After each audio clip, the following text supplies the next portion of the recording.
ভাইয়া, আমাকে ডেকেছেন? 4 বছর পরে দেশে ফিরে বউয়ের মুখে ভাইয়া ডাক শুনে মেজাজটা খারাপ হয়ে গেল। তবুও নিজেকে সংযত করে বললাম, আমি তোর ভাই হব কেন?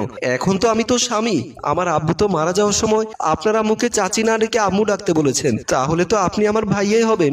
আর তাছাড়া আপনি তো আমার চাচাতো ভাই। এবার ঘটনাটা আমি আপনাদের খুলে বলি।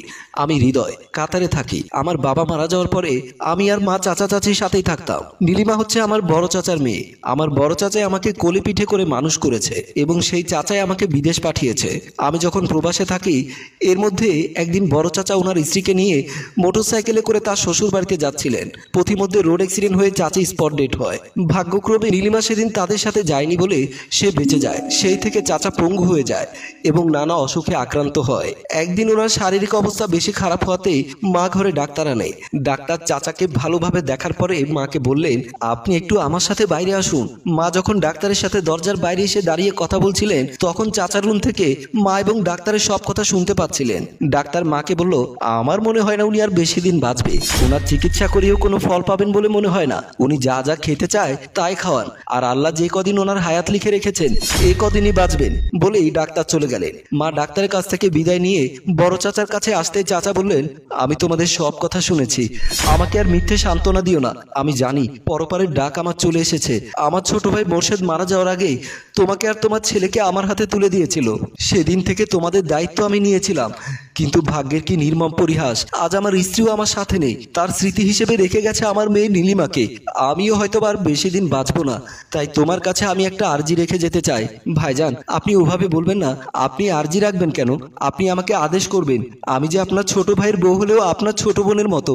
বড় চাচা বলেছিল, আমি মরে গেলেও আমার মরা এতিম মেয়েটার কি হবে সে নিয়ে আমি বেশ চিন্তিত।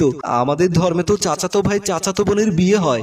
আমি চাই আমার এই মেয়েকে তোমার ছেলে হৃদয় বিয়ে করুক। সেদিন মৃত্যুসজ্জায় মা বড় চাচাকে কথা দিয়েছিলেন ওনার একমাত্র মেয়ের সাথে আমার বিয়ে দেবেন। এর মধ্যেই চাচা মারা গেলেন। পুরো ঘরে মা আর নীলিমা ছাড়া আর কেউ নেই। মা আরো বেশি ভেঙে পড়লেন। মা আমাকে নিয়ে কোনো রিস্ক নিতে চাইলেন না। আমি যদি কাতারে কোনো মেয়েকে বিয়ে করে ফেলি, তাই মা সেদিন ঘরে কাজী ডেকে এনে মোবাইলের মাধ্যমে নীলিমার সাথে আমার বিয়ে পড়িয়ে দেন। আমিও চাচার আদেশ রক্ষা করার জন্য সুদূর প্রবাসে বসে মোবাইলের মাধ্যমে নীলিমাকে বিয়ে করি। কিন্তু তখন নীলিমার বয়স মাত্র 10 কি 11 বছর। যদিও বা আমাদের বাংলাদেশের আইন মোতাবেক বাল্যবিবাহ সমর্থন করে না, কিন্তু সেদিন পরিস্থিতি বিবেচনায় আমিও নীলিমাকে বিয়ে করতে রাজি হই এবং যথারীতি নীলিমার সাথে মোবাইলে আমার বিয়েটা সম্পন্ন হয় এবং আজ 4 বছর পরে আমি দেশে আসি। এখনো নীলিমা 18 বছর পূর্ণ হয়নি। আরে, আমি তো তোর ভাইয়া ছিলাম বিয়ের আগে। এখন তো আমি তোকে বিয়ে করেছি। এখন আমি তোর স্বামী। ওকে, এখন থেকে স্বামী বলে ডাকবো? নাম ধরে ডাকবি। আমার নামটা কি তুই ভুলে গেছিস? না, ভুলিনি। কি বলতো? হারামজাদা। কি? কে বলেছে এটা? আপনার আম্মু। কথাটা শুনে আমি আম্মু আম্মু বলে চিৎকার করে উঠলাম। আম্মু ছুটে এসে বলল, কি হয়েছে? আমার নাম কি হারামজাদা? ওমা, তা হবে কেন? তুমি নাকি নীলিমাকে বলেছো?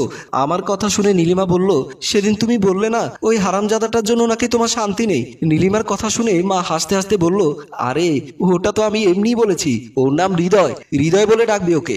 আচ্ছা। আমি আর কথা না বাড়িয়ে বেরিয়ে পড়লাম আমার সেই চিরচেনা শহরটা ঘুরতে।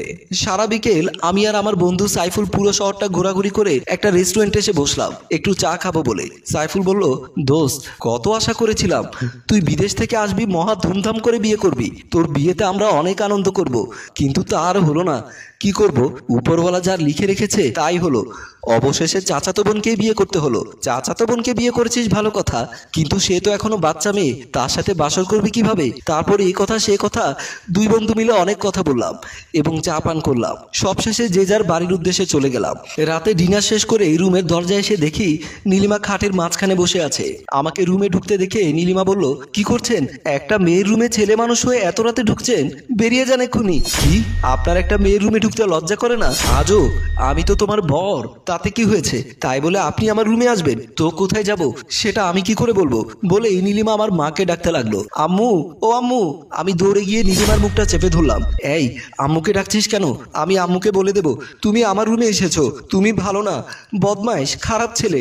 আমি আর সিন ক্রিয়েট করলাম না। তাকে বললাম, ঠিক আছে, এত রাতে আর মাকে ডাকিস না। তুই উপরে ঘুমা, আমি ফ্লোরে ঘুমাই। তার ডিরেক্ট কথা, সে এক রুমে একসাথে ঘুমাবে না। অবশেষে আমি বাধ্য হলাম রুম থেকে বের হয়ে গেলাম। ড্রয়িং রুমে এসে সোফার উপরে কিছুতেই ঘুম আসছে না। এপাশ ওপাশ গড়াগড়ি করতে লাগলাম। হোক সে আমার চাচাতো বোন, এখন তো সে আমার বিবাহিত স্ত্রী। আর এতদিন পর প্রবাস থেকে এসে বিবাহ বিবাহিত স্ত্রীর সাথে ঘুমাতে না পারার কষ্টটা আমি হাড়ে হাড়ে টের পাচ্ছি। একবার ভাবলাম ঘুমের ঘরে গিয়ে মুখ চেপে ধরে কিছু একটা করি, সেটা তো আর কেউ অপরাধ বলবে না, কারণ সে যেহেতু আমার স্ত্রী তার উপর পূর্ণ অধিকার আমার রয়েছে। তাই আমি শোয়া থেকে আস্তে আস্তে উঠে তার রুমের দিকে গেলাম। তার দরজার কাছে এসে দেখলাম সে দরজার হুক লাগিয়ে ঘুমিয়েছে, ভেতর থেকে দরজা বন্ধ। অবশেষে নিরুপায় হয়ে আবারও সোফায় এসে শুয়ে পড়লাম। এভাবেই কেটে গেল অনেক দিন। আমি এখন নীলিমার যন্ত্রণায় পুরো অতিষ্ঠ হয়ে গেছি।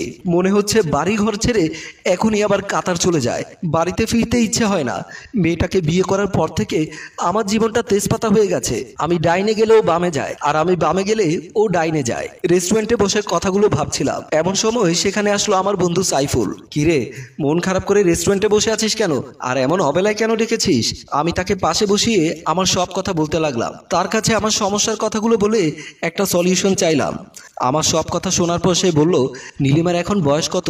16 কি 17 হবে। দেখলে তো মনে হয় না, মনে হয় যেন 12-13। আসলে ঠিক মতো খাওয়া দাওয়া করে না।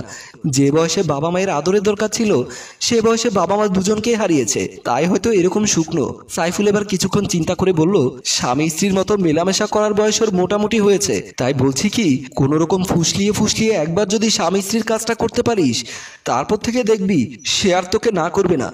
যা কষ্ট হবে ওই একবারই হবে, এরপর দেখবি সে তোকে ছাড়া আর ঘুমাবেই না। তার কথা শুনে আজ মনস্থির করলাম, কপালে যা আছে তাই হবে। আজ রাতে ওর কাছ থেকে স্বামীর অধিকার আদায় করে ছাড়বো। তাই আর কথা না বাড়িয়ে আমি বাসার উদ্দেশ্যে চলে আসলাম। বাসায় ড্রয়িং রুমে ঢুকে দেখি কেউ নেই। রান্নাঘরের দিকে মা আর নীলিমার কণ্ঠ শুনতে পেলাম। আমি কোনো শব্দ না করে রান্নাঘরের দিকে গেলাম।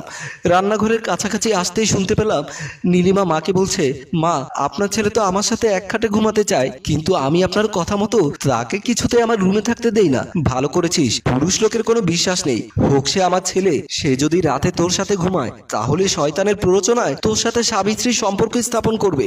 আর তোর যে শরীরের অবস্থা, এই অবস্থায় তুই যদি গর্ভধারণ করিস তাহলে সেটা অনেক রিস্কের হয়ে যাবে। আড়াল থেকে সব শুনে আমার পিলে চমকে গেল। হ্যালো ভিউয়ার্স, হৃদয়ের মা কি কাজটা ভালো করলো? আপনাদের কি মনে হয় তা কমেন্ট করে জানিয়ে দিন।